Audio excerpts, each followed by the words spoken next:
thewellnesscouch.com, streaming wellness into your lives. Welcome to Love Life, featuring your hosts Rebecca Detman and Jane Donovan. The sun shines bright as it moves across my face. I feel the light. Welcome to Love Life. I'm Rebecca Detman. And I'm Jane Donovan. And this is your weekly Wednesday show where we get on the couch and talk about all sorts of things that pertain to love and to life, which is how we came around today's topic, which is actually money. And you might be asking, what's that got to do with my emotions or my relationships or my sex life? And Jane is about to say, well, everything. Absolutely, everything. Everything, of course. Yeah, look, I just found it interesting that recently I've had a couple of conversations with different people that were having fear of making some changes due to money. And so in both of these cases, exactly the same scenario occurred. I said to them, what is your fear? And their fear was, well, I'm really worried I'm not going to have money to pay the bills. And I said, okay, so where did that fear come from? When was the last time that you didn't have money to pay your bills? And both of them said, oh no, I've always been able to pay my bills. As though, what a stupid question of me to ask. And yet the reality was that why would they now have a fear that suddenly after 30 or 40 or 50 years of paying bills, that they suddenly can't pay bills anymore? So we have this kind of old programming that's gone back from, I guess, from childhood. Maybe a lot of us have taken it on from parents, that you've got to work hard for your money and that money is not easy to come by. And that, you know, if money is taken away from you, you may never be able to get it again. Yeah. You know, this sense of lack.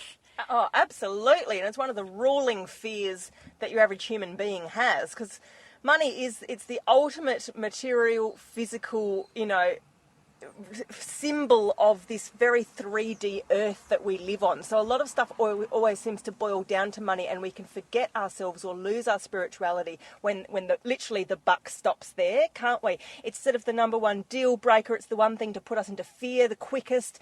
And it's just energy. It is fear. It's the quickest to get into that fear, isn't it? And Jen, have you ever done the thing where you've actually held a coin or a note in your hand and you looked at it and you've thought, this is a piece of plastic? Yes.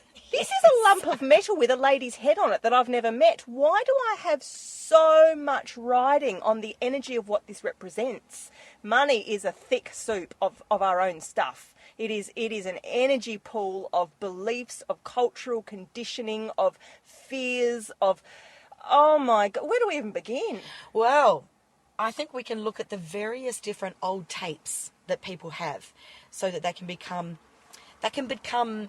a topic for them to explore, to really look at, is this particular tape one that I've been carrying around my whole life without realizing? And why do I believe this? And more importantly, do I still believe it? That's right. Do I still believe it? Let's look at getting some new tapes happening that you do believe. So rather than having the automatic old school way of thinking about money, let's see if we can get you having a newer thought that does sit with you, that you do believe, and that you can now implement to create a greater freedom around the topic of money. And I'd really like to go into this half hour what those old beliefs and new beliefs are, particularly when we look at the world we've come from and the way many of us are changing and how that affects our monies, our businesses, all of that sort of abundance type stuff. But I was just going to say, one of the most illuminating things that ever happened for me in a way was just sitting down with a girlfriend once, just having a coffee, and we were in our 20s. We were fairly young, and in your 20s is when you do first start analysing the world around you, questioning your parents for the first time, looking at stuff more objectively that you've always just been used to, but you start to question. And we got into this really deep conversation about money, in the sense that she told me the way her family has always operated with money, their financial history, the grandparents, the parents, the generational stuff, and I told her mine. And the stories were so thick and complex and different that it really opened me up to just how deeply we are conditioned. In the same way that in all these episodes, Jane and I always bang on about all the stuff you've soaked up from your childhood and your formative experiences very much equals the adult you are in many ways, or explains a lot of the behaviours you may have that you don't like about yourself. I mean, money is such a big one. It is such a silent, lurking big one, because it's a place where emotions get entrapped, isn't it, Jane? Oh, and yes. fights and feuds and dynamics and power play, revenge, guilt, shame. I mean, there's a lot of very heavy, often negative emotions that centre around money. Well, apparently there was a research done, I think I read it about a year or two ago, that said it was the number one cause for separation and divorce. I've read that The too. number one. And actually, and here's something too, this is just a little off the topic a little bit, but if you are a female and you earn more than your male partner, the chances of your relationship ending up separated or divorced, it's something like in the 70s or 80s%.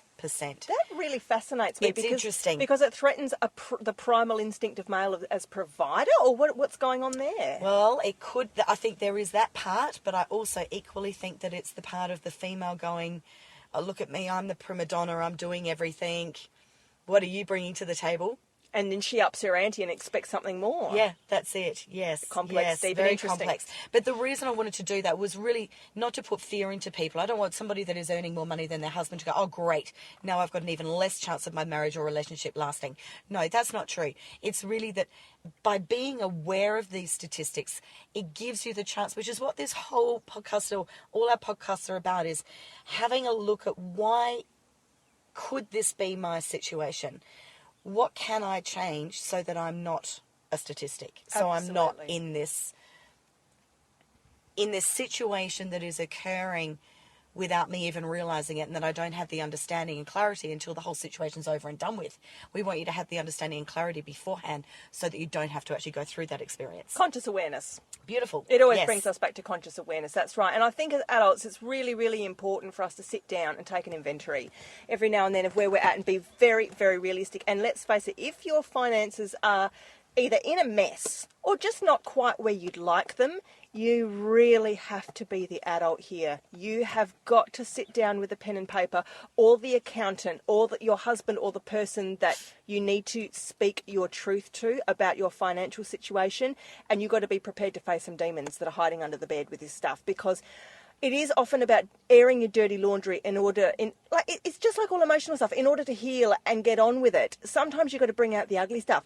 It could be extreme. Someone's got a gambling addiction, or you've been spending money in lots of areas you shouldn't be in, or just not saving, or whatever is going on. It's time for you to get real. It is, but I've got to throw a curly in here. Oh, be curly then. Can Go I on. do that? Go on. Okay, so I have, since really exploring the topic of money, I feel that everybody gets paid to the exact cent what they believe they are worth.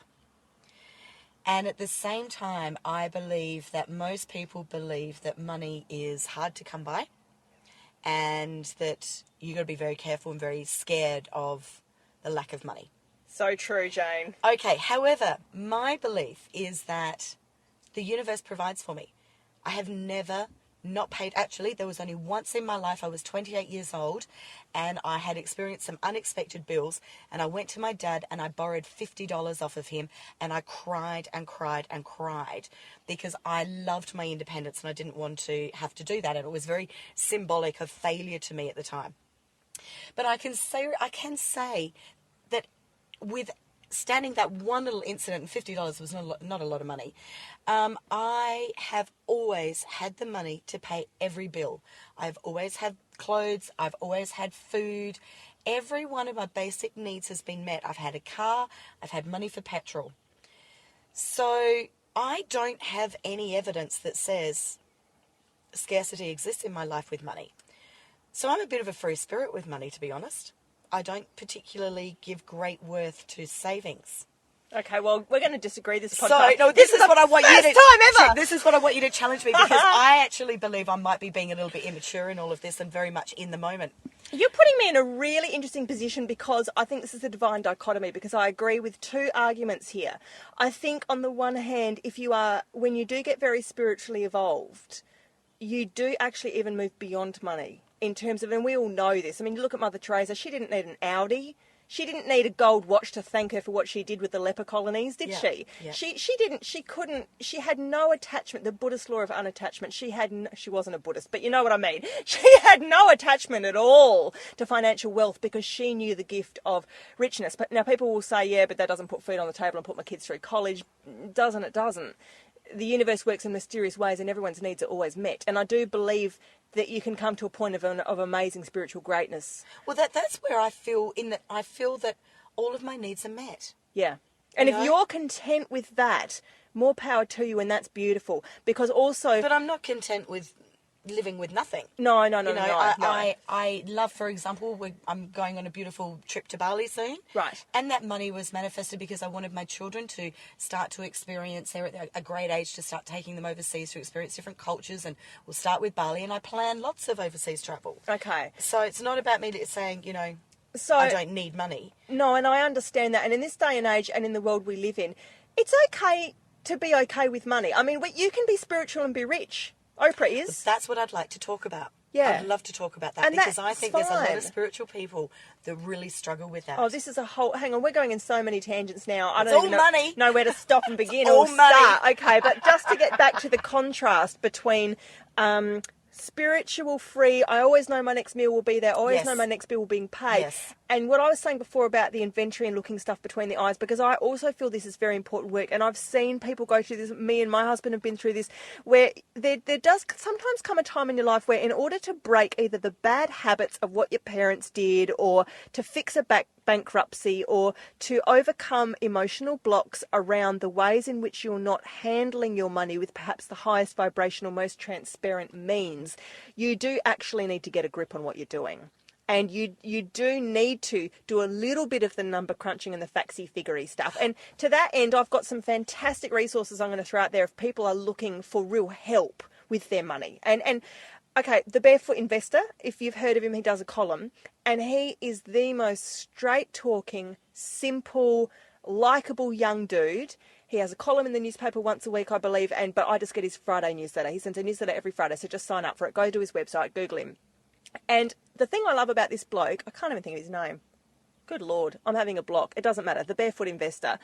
He has spent hours and hours and hours of his time with the elderly generations. These are the people who lived Depression era, war era, and this is, before all of the technology and all of the stuff we have in life now that's distanced us, that's broken us apart as communities, that's taken up all of our time, with internet and the way that people have credit cards and just spend and spend and spend, and all of the consumerism.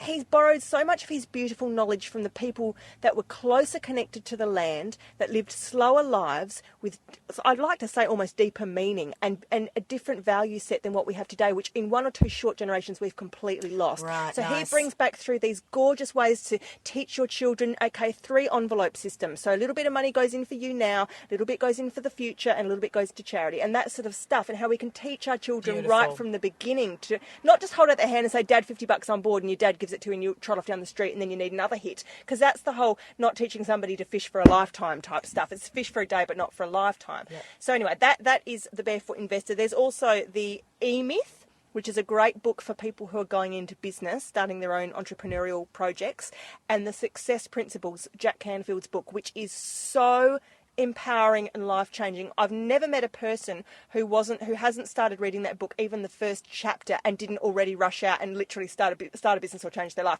Like, I've seen people start reading it in the bookstore and have to leave the shop with it under their arm.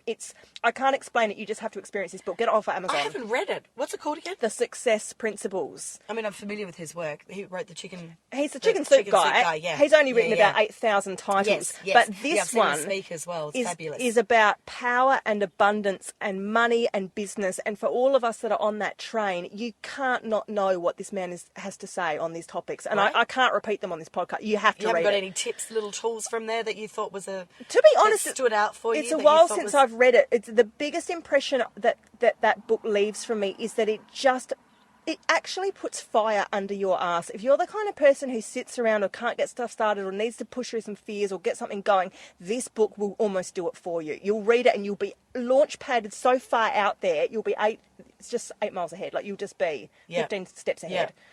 I had an interesting aha moment with one of my coaches over the years, a lovely guy called Martin Ailes. He wrote the book, You Need a Rocket. Up your ass. Well, yeah, literally. Yeah. And he was, one of the coaching sessions I had with him was about everybody gets paid what they believe they are worth. And I'm thinking, no, I actually want to get paid more. I'm worthy of more. I'm doing lots of hours. And it was that I'm working hard thing. And it didn't matter how many hours I did, I was still only going to get paid the same amount of money because it's what I thought I was worth. And I really had to look at that and start to reflect on what my true value is. As that shifted and changed simultaneously, so too did my income change. Right. And it was literally to the day. Like, I'm not talking, okay, my self-worth increases in what I perceive as the value that I'm offering to my clients. And so as that happens, in a few months' time, the money will catch up. No, it was literally virtually same day. It was incredible. What about the times, and I know for you, Jane, where you've been pressed to put your prices up, but you're not quite ready? Well, talk about that. This was the client that wanted me to put my prices up, and it was really hard. So what I did was tools, which we've talked about many other times. So we actually came to an amount that he wanted me to increase them ridiculously. I wasn't comfortable with it because I felt I wanted to be of service that was going to stop me being of service. So we found something in between, but it was still a stretch for me. It was still a stretch that I didn't think people would pay that. Why? Because maybe I wasn't good enough. So I started to visualize that, and I started to gather evidence by being more consciously aware when I was in my coaching sessions of just how much stuff, how much tools and information I was actually giving to people. And as I started to document that more precisely through coaching sessions, I realized they are getting great value for money. And as soon as I did that exercise, instantly it was not a problem to be charging that. So it was something I didn't even have to grow into. I just had to do a couple of exercises, also visualizing what does it feel like to be asking for that money, to be receiving that money, to be putting that in my bank account, to give thanks for that. And as I saw my client's satisfaction and as I saw my satisfaction, it instantly manifested. So, a great thing to put out there is if you sit someone down or you sit down in a room full of people and you say, so how would you feel if I told you that you're all billionaires right now? And what you do is you go into your body and see what the first thing that comes up for you. Is it, yeah, I deserve that? Or is it, oh, no, I don't feel comfortable with that after all? Or is it, feeling of an uneasiness about, you start to monitor what your reactions are around these concepts. Because from a spiritual point of view, everyone in the universe, whether it's a pauper in India or it's, I don't know, Donald Trump or whoever America's richest, whatever latest is on the list, we've all got exactly equal access to divine, unlimited, universal abundance. So every time I go to the ATM, I like to tell myself I'm just withdrawing from the universal ATM. I'm not being stupid about it. I don't go and just whack out thousands because I'm realistic. I mean, I've still got my own finite physical money in there, but we need to also blow open our beliefs about what's possible and how much abundance is accessible to us. And we need to be very careful talking about these concepts, I feel, because of things like ego, greed, and agenda, in the sense of what are you coming to this with. If you are coming to money with no real desperation or hook or hold or urgency or that kind of emotion placed on it, that truly is when you'll find that universal ATM is flowing to you in every direction. And remember, when you need abundance in your life, it might not come as money. Somebody might bake you a cake. Somebody might offer to wash your car or babysit your children or bring over, a new scarf, or all of these sorts of ways that we can receive just what we need when we need it. It can be anything, and I'm sure you can all use your imaginations there. So I actually had a lovely example in my life. It was probably about I can't remember how long ago, 7-8 years ago. My children were quite little, and it was in a time that I was only working part-time, and so we didn't actually have a lot of money, spare money, and so I really wanted to have some more holidays.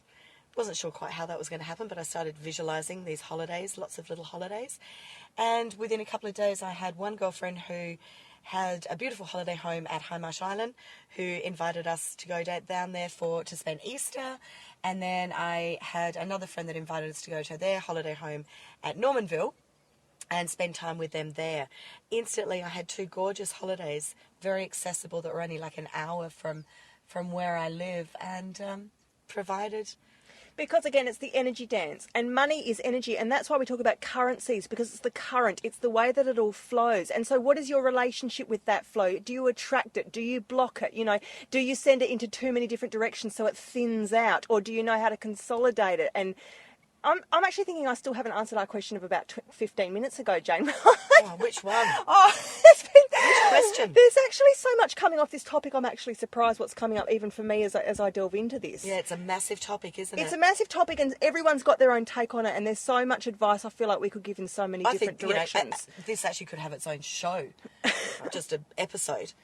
It is such a big topic. Spiritual money is probably quite under-talked about, because, again, I think a lot of spiritual people feel very uncomfortable as well, like we said earlier, with accepting money for services or being wealthy and having that sit with their spirituality. That's right, it is. And I recently, there was a thing kicking around on Facebook, you know, those top 20 reasons, and it was something about top 20 common denominators that billionaires had.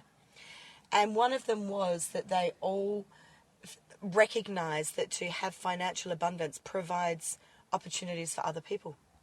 Right. Now there's your spiritual answer, bang. Right. Just there. That's simple. It's okay to employ a PA. It's okay to have a housekeeper or a cleaner. It's okay. It's okay to spend money on new cars, new furniture. It always is an energy exchange of flowing through, of giving people opportunities, of giving other people to be doing what they love and receive joy in that you don't love and receive joy in. That's right. We had such an interesting talk about, we touched on this in our radio show that we do, Soul Sister Sessions for Power FM last week, where Jane was talking about whenever she sees a beggar or a homeless person and she'll give them money, even if they're a drug addict and they're going to take that money to feed their addiction. Yep. Jane says, well, how did you phrase it? That I said I'm giving money with no attachment. It's not my job to define how that person should spend money. But it's tied in with what you just said about enabling the flow in all directions. And you can see that as it's a terribly negative thing to be enabling. But it's not my job to judge. And it's just not. I know it's rich and deep, isn't it? It is. I know. Because, I know. But there was also, the thought process of, well, isn't it better to take them to a supermarket? And I actually did do that. I took one guy. I used to have an office that was near a lot of men's shelters, and so it was quite common for me to have people that are doing it tough and lacking in abundance that were wanting financial help. And so one guy said, and I actually would have given him $10 or whatever, but I didn't have it. I said, oh, well, if you want to go to the supermarket, I'll buy you some bits. And he told me how he had this, he had a wife and twin babies that were living in the parklands. So I went and bought some nappies and some formula and some nappies and formula. And what else did I get? Some orange juice and milk and just some basic staple, basic things. And off he went, very happy. I spent about $100, I guess, or whatever. That was my thing done. And it was actually quite funny that I was walking down the street with a friend of mine, and I said, oh, that's that guy that I helped, blah, blah, blah. And she just looked at me and said, oh, Jane, he doesn't have a wife and children that live in the parklands. He actually would have taken that. He lives in the men's shelter. He would have actually taken it back and bartered it. Apparently that's really good stuff to barter with in the women's shelter. And I went, oh, well, there you go. Who cares? Someone will benefit from that. It doesn't matter. Yeah. It doesn't matter. I just have to have great faith that all is well and the energy flows. And I'm not hanging on to $10 or $100, particularly caring too much. And there's the microcosm and then there's the macrocosm, because I find it really interesting when I look at the world, how whole countries deal with money and how phases and eras of history. You've got your phases of decadence, of rococo, like even the 80s where everything was hedonistic and everyone had shoulder pads and gold and cocaine and all this. And then you look at places like Africa, which always seems to be having such hard lessons of lack and drought and poverty and famine and all this sort of stuff. And we're just learning both on a global scale and on the, the at-home suburban in your own piggy bank scale. We're always learning some of our biggest soul and karmic lessons through our finances. Yeah. Yeah. And, just lost it. Go, Jane. Well, I was also going to ask, because recently in your beautiful newsletter, which if anybody wants to subscribe to, Bitcoin. It's fantastic. What's your address, your website, so that they can just subscribe to the newsletter? My name, RebeccaDettman.com, and you can sign up. Okay, it's a great newsletter. It comes out, once a week, once a fortnight. Yeah. And you wrote one recently about Bitcoin. I did. That's it. Talk about that. Okay, so this actually ties in with where we started top of hour about old and new and where we're headed from the old. So let's go back to old. Old is, let's look at money in the 20th century. You got up, you went to work, factory line, rat race, 9 to 5. You got paid once a week or once a fortnight. You had a modest house and you got a gold watch at the end and long service leave or whatever, and then you retired. Okay, and there are so many fears tied in with the way that the world has been for so long, because as long as you're only ever given as much as your outstretched hand can accept from the boss who dictates your worth to you, Yes. you are a slave, really, Yes. in many ways. Yes. And so what's happened to kick a lot of people up the arse, I know this sounds really harsh, but I'm just going to put it out there because it's happened to members of my own family in America, is the GFC, the global financial crisis. Now, this is something that's been spiralling out over a number of years now. People losing homes, fortunes, superannuations, property, everything is being shaken up. People who thought they'd retired into comfy security for the rest of their lives are suddenly going, what? And people are giving all sorts of paradigm shifts through this big collective consciousness global financial situation we've all put up our hands at a deeper level to work through.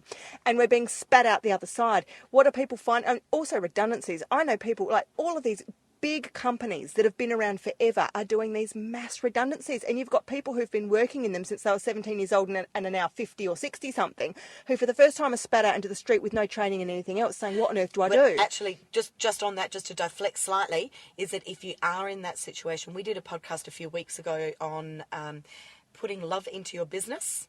And we also did one on manifesting your ideal life. Both of those, if you're in that really scary situation, would possibly be of help for you now. Because I think we did reference that a bit. Yeah, we did. Because what is happening is that you are being given the greatest gift of all. The universe is tapping you on the shoulder and they're saying, guess what? You're being underused, sitting in that little chair, ticking away, doing your little comfort zone stuff day in, day out. We'd like to see you grow and develop, and we'd like to see what you've got to give. And the universe is forcing people all over the place, left, right and centre, every age, from, every walk of life, to reinvent themselves, to be resourceful, to get creative, to feel inspired again, maybe for the first time after decades, to see what they're capable of, and to push out and give and keep going. Because some of them, they're not ready either to curl up and die yet, they're not ready to retire yet, or they've got to find ways to get money. I know a man, God bless his cotton socks, who used to run television networks, and his money it got so rock bottom the last time I spoke to him, he was living in his car looking for a mattress to borrow, and because his son couldn't be put through school anymore and everything, and that really broke his heart, he just got up one morning and went out to the markets and asked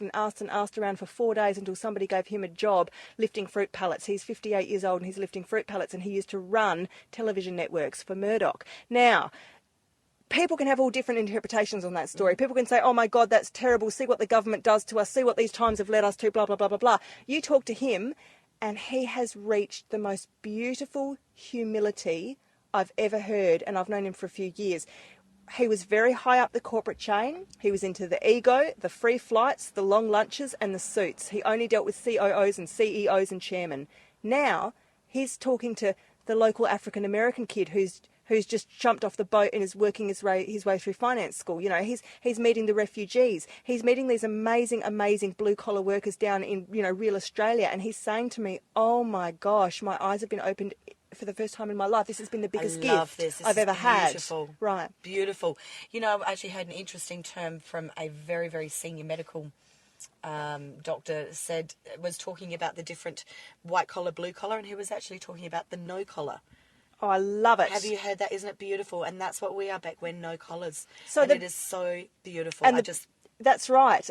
And the Bitcoin, which is where I keep forgetting where we're going and coming back again. Oh, we're nearly running out of time too. I'm going to squeeze it in, is alternative currency. So what I've had a gut feeling about for a long time, and some people are trying to find the right answer to, is what would happen if we took the power away from the Federal Reserve, the treasurers, the stock markets, human error, all of these things, and we actually created secure, backed up, online, free fee and tax-free internet currencies. What would that look like? Could we get them right? Could the world operate through bartering or a PayPal type system that's just us and our own money with no one else involved? How would we handle that, and what would the world look like? And I get very excited by those concepts. I get excited by the concepts too, but I've yet to hear one or find one in my mind that I am convinced is it. Absolutely. But I know that there are so many clever people out there that it's only a matter of time. No one's cracked it yet. No one's cracked it yet. No, and so yes, all of these have got huge faults and fears associated of, well, what if? Yes. But we're not far away from really cracking some interesting times ahead. We are, and we have to wrap up, but I just wanted to give an action plan to those of you playing at home, that if you really want to start getting real about your money and looking at what's going on for you with conscious awareness, get a pen and paper, type keyboard, sit down and write out the beliefs of your parents' money beliefs. What were your parents' beliefs around money? Your friends, your classmates, your colleagues, your suburbs, your societies. Break it down. Look at all the people around you. See how it's influenced you, and realise that all of the beliefs you probably hold around money aren't even your own, and change them. What a great way to end the podcast. Thank you, Beck. That's beautiful advice. That is no problems at all. What a great week. Oh, and this is a fun topic. I could actually probably go another half hour, but we need to move on. So we'll see you next week on The Couch for Love Life, free every Wednesday on thewellnesscouch.com. I'm Rebecca Detman. I'm Jane Donovan. And have a beautiful, beautiful next 7 days. See you next week. This has been a production of TheWellnessCouch.com. Check us out on Facebook and join in the conversation on Facebook.com/The Wellness Couch. Subscribe to each show on iTunes and check us out on Twitter. The Wellness Couch, streaming wellness into your lives. Hi, it's Karen Smith here from Up for a Chat. Guess what? There's another new and exciting event that we're putting together, coming your way from myself and the Wellness Guys. You got it. The four of us are getting together in Melbourne for a one-day intensive event for peak performers. It's called the Wellness Breakthrough, and it's been designed to help you get rid of any excuses and to remove all your limiting beliefs that are stopping you from being your best in your business, your career, in your health, and every context of your life. The Wellness Breakthrough is an interactive day of not just information, but it's real work. You're going to leave with a new lease on life, ready to take your body, your mind, and your soul to a whole new level. We would love to see you there. And best part is, tickets are just $97. Or, here's an invitation. Get in early, because there's a bonus. When you get in early, your tickets are not only reduced to $50, you'll get 2 for the price of 1. You heard me right. 2 for the price of 1 right up until the 1st of June. So don't delay. Go ahead, book your